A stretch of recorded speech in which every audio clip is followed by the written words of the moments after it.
Hi, I'm Sarah from The Upcoming. A real pleasure to be with you here at the 81st Venice Film Festival. Thanks a lot for taking the time. Maybe just for people who haven't seen No Sleep Till, what can they expect from your film? They can expect a meditative journey in the face of a coming hurricane. And it's a very, I'd say, tender look on how people can prepare themselves or even not prepare themselves, and just how tenderness can be present in the face of chaos. I understand, even though you grew up in France, you spent a lot of time in this particular location in Florida. How did your experiences feed into the film that we see today? And what was it about this location that really inspired you and thought it was a really great setting for a film? I think spending time in the summer there and having a lot of time away from it, first of all, kept me from feeling that I belonged there. I actually never felt that way. So I always associated this place with fantasy and dream. And also, it was my first foot in America. Even though my dad's American, we never went anywhere else than in this small town. So it always felt like I was diving into this Americanity that is given to us through media in Europe or worldwide. But I always had a very particular feeling about it that was always a nostalgic one, but yet also a very dreamlike one, and that allowed me to also just navigate in a sort of fantasy world whenever I projected that place in my mind. And in terms of crafting each of your characters, were these people that you'd come across in real life, were they sort of part fiction, part real? How did you come up with the people we follow? Yeah. They're definitely part fiction, part real. A lot of projecting, a lot of wondering what goes on in the night, just in places where you don't see anybody out in the night. Like who appears in these moments where everybody's asleep. But also I think very real, because I did write the script having met the characters before. I'd already casted them, and I went to Florida with a very, very vague and loose script, and having them in mind helped me finalize the script. So it was very much inspired by my projection of what I saw in them when I met them and casted them. What was it like working with them? What were some of the experiences like on set? It was very playful, actually, because they'd never done anything like this. They're non-professional actors, but they were so excited about the idea of being on a film that they gave everything. And they trusted the team, they trusted me, and the fact that we were such a small crew made it so much easier to just be very accomplice, very fast. And they had lines that they were given the day of. I wasn't asking them to learn anything by heart. They had a vague idea of what the film was, but the fact that we shot each character apart from the other, like it was 1 week June, 1 week the two friends, 1 week the storm chaser, made them very unaware of the entirety of the film. And so they just had to trust us because they didn't know. And they knew what to say, but they just also improvised and brought on their way of, just expressing these words, with their own way of expressing themselves. And I guess in some respects that was a bit of a risk to take. Did anything ever go completely wrong, or was there a lot of stuff work that had to go on in the edit room, for example, just to tighten things up? But maybe that was also part of the joy of it, because you maybe kept things in that you'd never envisaged initially.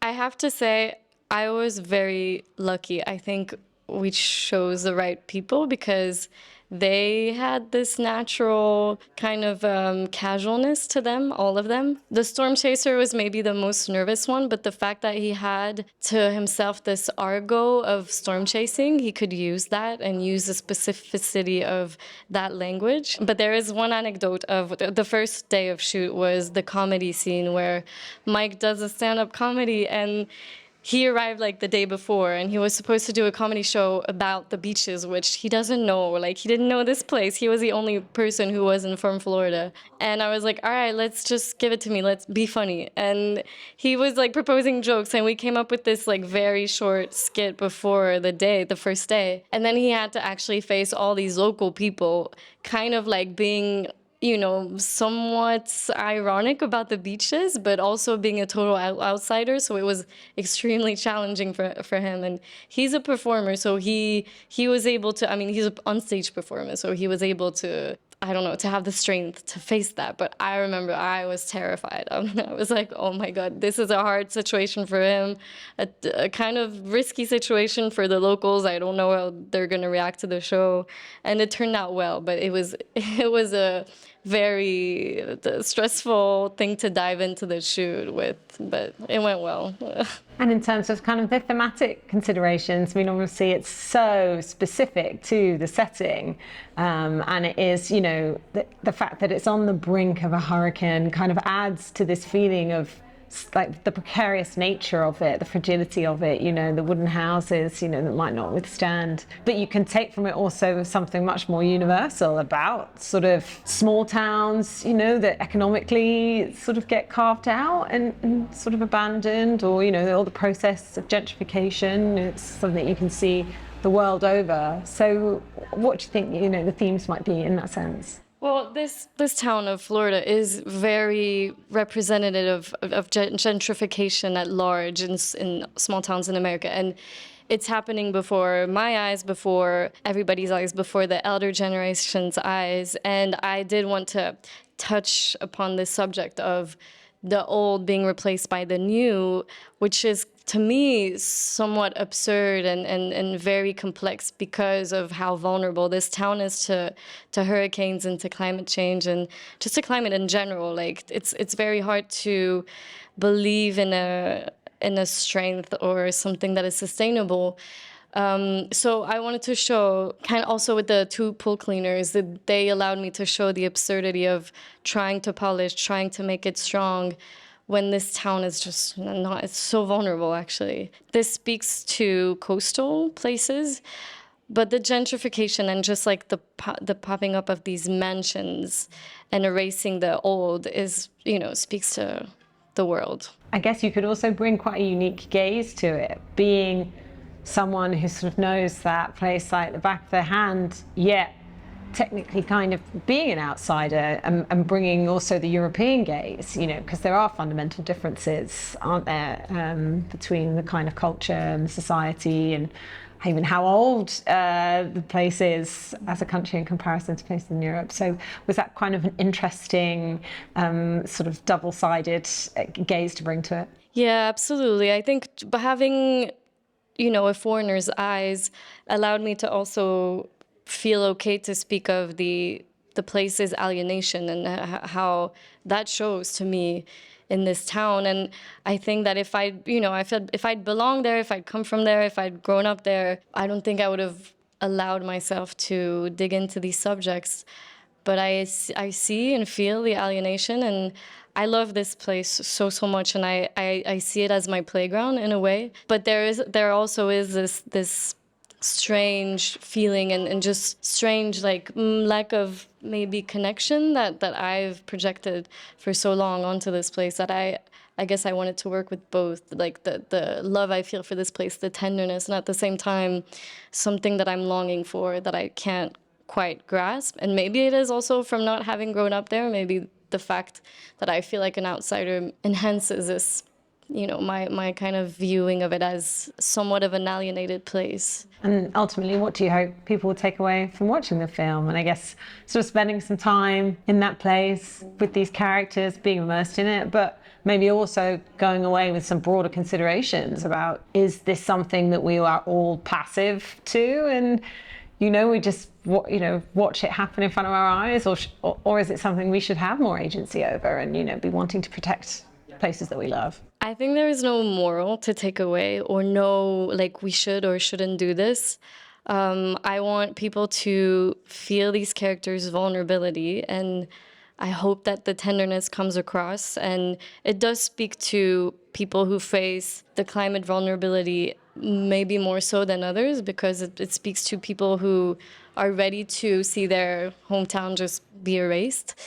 But ultimately, I just want people to leave maybe with a certain mystery and not knowing exactly what it is that they feel about the film, because that's what I like to go away with when I look at a film that I really appreciate. And I hope that they feel somebody said to me, I want to give these characters a warm hug. And that was the best feedback I had from, someone talking about the characters. It was really nice. And what does it mean to you to have the film here at Venice Film Festival, and how have you found the reaction so far? It's very surprising and overwhelming, and it's a totally alienating experience as well. I'm extremely grateful, and at the same time, I have no idea, what this means. Like, is this the beginning of a future career for me? Is this or like this exposure, it's hard to figure it out right now, but my whole team, I see it around me, my whole team, the cast, the crew, they are so delighted. It's so beautiful to watch. So if I'm not processing it yet, it's so beautiful to watch them actually soak in the pleasure. And what's next for you? Do you know yet? And what sort of lessons, is maybe too strong a word, but what will you take away from this experience and feed into your next project, do you think? What's next is working on other films of my collective, rock films that we've started really getting serious about. And I am going to write my next project, which is also set in a small rural America, but this time I really want to take the time to write. So I don't mind writing it for 1, 2, 3 years. I'm ready to really let it sink and take the time. And how do you see the cinema landscape right now in terms of opportunities, particularly maybe for female filmmakers, and to, tell sort of niche, interesting, unique stories? It does feel like there's definitely an appetite out there for it, but it can still feel hard maybe to get certain kinds of projects off the ground. I mean, cinema feeds cinema. I think that I'm seeing all these, not necessarily so much in the US, but in the world, I'm seeing all these such interesting filmmakers like Radu Jude, Albert Serra, Miranda July. She's writing more now than she's making films, but I am very optimistic that there are talents out there that have the cinema to feed on, and it can keep going.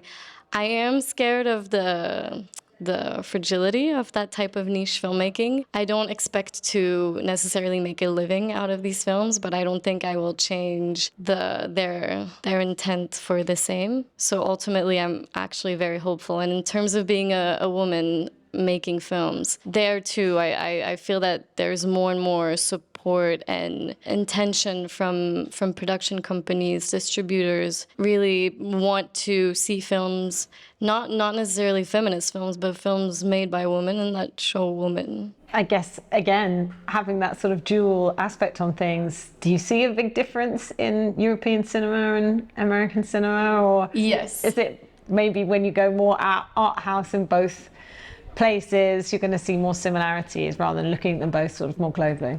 Right now I'm based in LA, so it's kind of biased. People love films in LA and they love art house films, but I know for a fact that art house filmmaking in America is overlooked, and it's not. It's hard to make it.